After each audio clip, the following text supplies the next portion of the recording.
All right, talking about education in America, our own teacher's head, Randi Weingarten, joining the auto workers picket line today to speak on behalf of the union workers. Joining us now, Fox & Friends Weekend co-host Pete Hegseth. Hey, Pete, good to see you. I think Randi Weingarten's got enough in her own lane that she should probably handle right now, but she's a political creature. She's drawn to power and money, and so, of course, she's out there with the union auto workers right now. Yeah, of course, this is her lane, just like Ukraine is her lane, because she's a political animal. She's not an educator. It's not about education. It's about control, power, and politics. And the union sits not just at the table, but at the front of the table for the Democrat controlling power right now when it comes to power in Washington, D.C. And the money that they rely upon in the circular, in the circle of politics that they have where, hey, they get money from government, they give it back to Democrats, Democrats fund them even more, and everybody makes more in the process. Who suffers? The kids. So, of course, she's out there with auto workers because it's about unions, not about kids. And we learned that through COVID, and we've learned it time and time again. Hey, Pete, I want to ask you about a headline that caught my attention today because it goes back to this idea about what we're teaching in the classrooms. Columbia Teachers College is reportedly putting a particular professor on indefinite sabbatical because she was pushing for decades something called balanced literacy. This is a whole way of teaching reading that moves away from the science of phonics, you know, teaching kids how to sound out words and figure out how to pronounce words that way. It's been debunked. New York City had adopted her balanced literacy approach. Now they're turning back, acknowledging, it seems implicitly, like it didn't work. There are concerns about whether kids were taught to read at all. You know, when we hear about this and we think about what's being taught in our classrooms when it comes to critical race theory or gender ideology, this just seems to me to be like a reminder to parents, right? You know, ask real questions about what's being pushed in the classroom.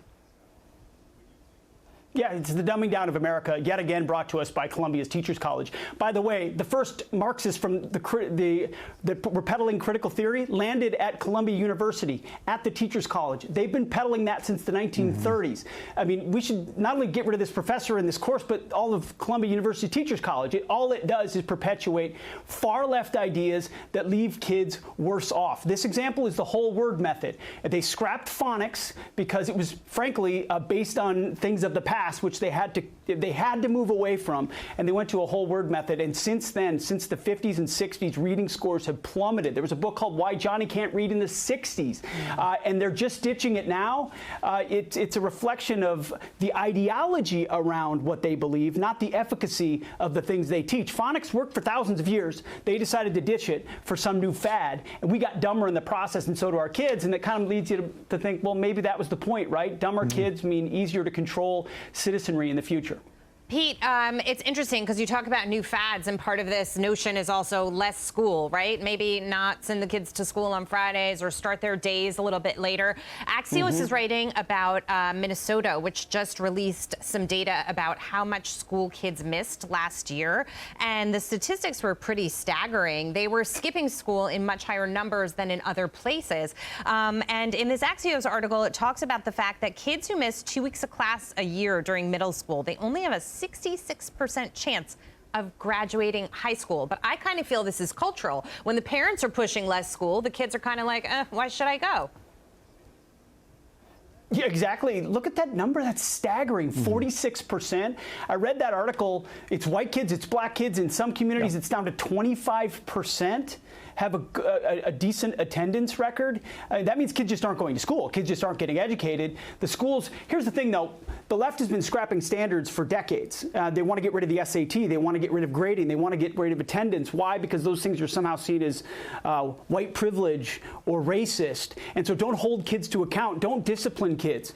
And the whole ethos of school has become voluntary. Do your work if you want to. Right. Show up if you want to. Stay home if you want to. And then the parents don't enforce it, and the kids don't learn, and everybody gets dumber in the process. So it's until we revive the idea of standards and discipline, regardless, obviously, of geographic location and skin color, and we just have standards, this is going to continue.